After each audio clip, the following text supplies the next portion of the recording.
नमस्कार, स्वागत है आपका संवाद 365 में। आपके साथ मैं हूं दिग्विजय सिंह चौहान। हाजिर हूं उत्तराखंड की खबरों को लेकर। आइए नजर डालते हैं उत्तराखंड में क्या कुछ खास चल रहा है, क्या कुछ उत्तराखंड की खबरें हैं। पिथौरागढ़ में एसडीआरएफ की टीमें भी तैनात की गई हैं। पुलिस महकमे ने एसडीआरएफ की 2 टीमों को थाने और चौकी और चेक पोस्ट पर सैनिटाइजेशन करने का जिम्मा दिया है। ये टीमें जिले में पुलिस कर्मियों को सुरक्षित रखने में जुटी हुई हैं। पुलिस उपाधीक्षक आरएस रौतेला का कहना है कि कोरोना संक्रमण की रोकथाम के लिए पुलिस जगह जगह पर गाड़ियों और यात्रियों की चेकिंग कर रही है। ऐसे में तमाम चेक पोस्टों पर संक्रमण का खतरा बना हुआ है, इसीलिए एसडीआरएफ को तैनात किया गया। निर्देशित किया गया है कि पुलिस की जहाँ पर चेक पोस्ट हैं, थाना चौकियाँ हैं, वहाँ पर जो है एसडीआरएफ द्वारा जो है सैनिटाइजेशन किया जा रहा है, क्योंकि बार बार जो है वहाँ पर वो लोग गाड़ियों को रोकते हैं, लोगों से पूछताछ करते हैं। तो जो भी कर्मी जो है ड्यूटी पर हैं वहाँ पर उनकी सुरक्षा की दृष्टि से लगातार एसडीआरएफ द्वारा जो है सैनिटाइजेशन किया जा रहा है। पिथौरागढ़ के उच्च हिमालयी इलाकों में रहने वालों को माइग्रेशन की इजाजत मिल गई है। धारचूला और मुनस्यारी तहसील के करीब 34 गांव गर्मियों के सीजन में ऊपरी इलाकों में प्रवास करते हैं, लेकिन इस बार लॉकडाउन के कारण इन्हें निचले इलाकों में ही रहने को मजबूर होना पड़ रहा था। डीएम ने संबंधित एसडीएम और पुलिस अधिकारियों को इस बारे में आदेश जारी कर दिए हैं।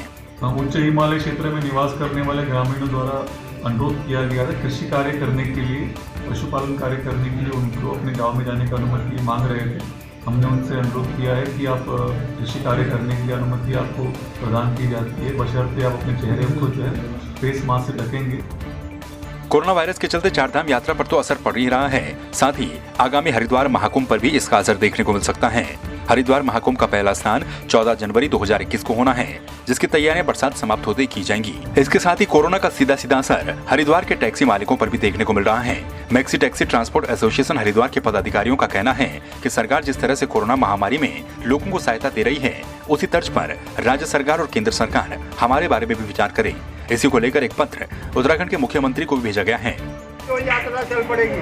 हमारा जो है पूरा साल भर यात्रा पे ऊपर निर्भर है, इसलिए हमारा दोबारा फिर मैं बार अपने माननीय मदन कौशिक जी से भी, जो हमारे अपना स्थानीय विधायक भी हैं और मंत्री भी हैं, उनसे भी खास करके अनुरोध है कि वो जो है इसमें जो है हरिद्वार में विशेष करके ध्यान दें। मैं टैक्सी एसोसिएशन अध्यक्ष गिरीश भाटिया केंद्र सरकार और राज्य सरकार से अनुरोध करता हूँ, जो कि हमारी 6 माह से गाड़ियाँ सारी खड़ी हुई हैं और ऊपर से ये महामारी वाली आपदा आ गई है, जो हमारी गाड़ियों के टैक्स और गाड़ियों के बीमे और प्लस जो इंश्योरेंस है और बैंकों की किस्तें हैं, उसको जो है 2 साल के लिए माफ़ करने की कृपा करें।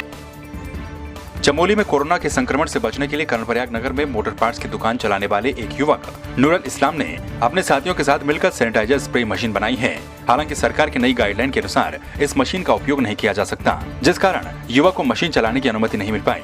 युवक का कहना है कि कोरोना से पूरा विश्व लड़ रहा है, ऐसे में हमारी टीम के द्वारा पुराने कबाड़, सेंसर और मोटर लगाकर इस मशीन का निर्माण किया गया है। कोशिश यही है कि जनता की भलाई का काम हो जाए और हमने काफ़ी भागदौड़ करी इस काम के लिए। हमारी टीम लगातार लगी रही, इधर उधर की बातें भी हुई, बाकी हम इस काम में कारगर रहे करने के लिए। शुरुआत में हमारे पास आए थे इसके बारे में, तो उसमें आए थे, लेकिन अभी तक जो आईसीएमआर की गाइडलाइन है उसके अकॉर्डिंग इस टाइप का टनल बनाना अभी जो है इसका कोई तार्किक नहीं है, मतलब इसका कोई फ़ायदा नहीं है। इसके अलावा इसमें जो केमिकल यूज होता है वो स्किन को हार्म कर सकता है। चमोली में लॉकडाउन के दौरान उद्योग संचालित करने के लिए अनुमति के लिए आवेदन प्रक्रिया शुरू हो चुकी है। जिलाधिकारी स्वाति एस भदौरिया ने बताया कि उद्योग इकाइयों में उत्पादन शुरू किए जाएंगे, जिसके लिए केंद्र के सिंगल विंडो पोर्टल पर अनुमति के लिए उद्यमी आवेदन कर सकते हैं। कोरोना संक्रमण को देखते हुए 3 मई तक लॉकडाउन को बढ़ाया गया। इस बीच जिला प्रशासन की ओर से मिनी औद्योगिक संस्थानों में आवश्यक वस्तुओं के उत्पादन करने के लिए कुछ शर्तों पर छूट दी जा रही है।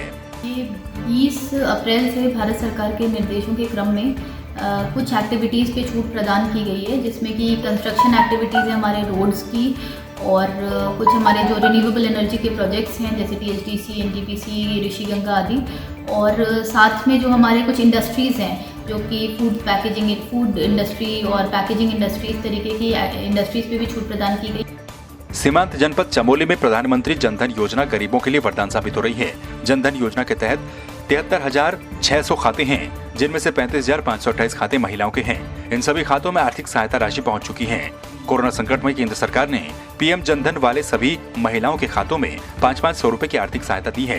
ये जो गवर्नमेंट ऑफ इंडिया की तरफ से प्रत्येक जनधन खाते में 500 रुपए जो डाले जा रहे हैं, तो उसमें हमारे ज़िले में लगभग 33,000 ऐसे खाते हैं और उनमें से 4,500 से ज़्यादा लोगों ने अब तक अपने वो पैसे निकाल भी लिए हैं।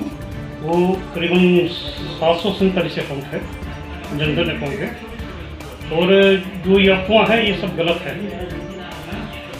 कि वापस चले जाएंगे। किसी का पैसा वापस नहीं जाएगा। सारा पैसा जो भी आया है वो अकाउंट में रहेगा, वापस नहीं जाएगा। उत्तराखंड के पर्यटन मंत्री सतपाल महाराज ने पौड़ी पहुंचकर अपनी विधानसभा में जरूरतमंद लोगों को राशन बांटा और उनका हालचाल जाना। तो वहीं जनपद पौड़ी में कोरोना काल से निपटने के लिए क्या कुछ प्रयास किए जा रहे हैं, इसकी समीक्षा बैठक भी अधिकारियों के साथ की। सतपाल महाराज ने अधिकारियों को दिशा निर्देश देते हुए कहा कि इसी तरह से अपने दायित्वों का निर्वहन करते रहें। कोरोना संकट काल में पौड़ी जनपद में मुस्लिम समाज का एक सब्जी विक्रेता बिना लाभ के सब्जियों को आधे मूल्य पर बेच रहा है। मुस्लिम समाज का एक व्यक्ति काफी लंबे समय से पौड़ी मुख्य बाजार में सब्जी बेचने का काम करता है। इस समय सब्जी विक्रेता बिना प्रॉफिट के सब्जी को आधे दाम पर बेच रहा है। साथ ही अशफाक ने लोगों से लॉकडाउन के नियमों का पालन करने की अपील भी की है। जिंदगी भर कमाया है साहब, जिंदगी भर कमाना खाना लगा रहता है। लोगों में कई ऐब हैं। मैं चाहता हूँ कि हमें तो बीड़ी का ही ऐब है। लोग लाखों रुपया काई में खर्च कर देते हैं। कुछ मौका कुछ सेवा का मौका हमें भी मिले और हम भी जितनी सेवा कर सकें। टिहरी के पिपोला गांव में एक विवाहिता की संदिग्ध मौत हो गई थी। मृतका के पिता ने राजस्व पुलिस में मामला दर्ज करवाया था। ये मामला मृतका के पति जीत सिंह, उसके पिता कृपाल सिंह और मां राजेश्वरी देवी के खिलाफ दर्ज करवाया गया था। इन तीनों को गिरफ्तार करके कोर्ट में पेश करके 14 दिन की रिमांड पर जेल भेजा गया है। राजस्व पुलिस जब इन्हें लेकर नई टिहरी जिला कारागार पहुंची तो जिला कारागार प्रशासन ने कोरोना संक्रमण के चलते तीनों को जेल में रखने से मना कर दिया। जिला कारागार अधीक्षक SS राणा ने बताया कि उच्च अधिकारियों के स्पष्ट निर्देश हैं कि कोरोना वायरस संक्रमण को देखते हुए किसी भी बाहर के कैदी को जेल में नहीं रखा जाए। कैदियों की सुरक्षा के लिए ये निर्देश दिए गए हैं। पुलिस के द्वारा किसी भी व्यक्ति को गिरफ्तार किया जाता है तो उसे 1 महीने तक कोरोना प्रिवेंटिव डिटेंशन सेंटर में रखा जाएगा, जिसके बाद कोरोना वायरस से पीड़ित न होने पर उसे जेल में शिफ्ट किया जाएगा।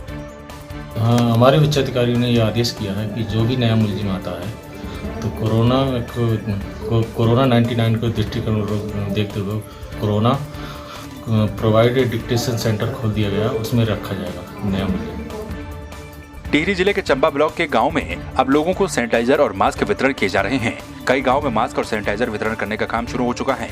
चंबा विकासखंड के माध्यम से चंबा ब्लॉक के 104 गाँव में मास्क और सैनिटाइजेशन का वितरण किया जा रहा है।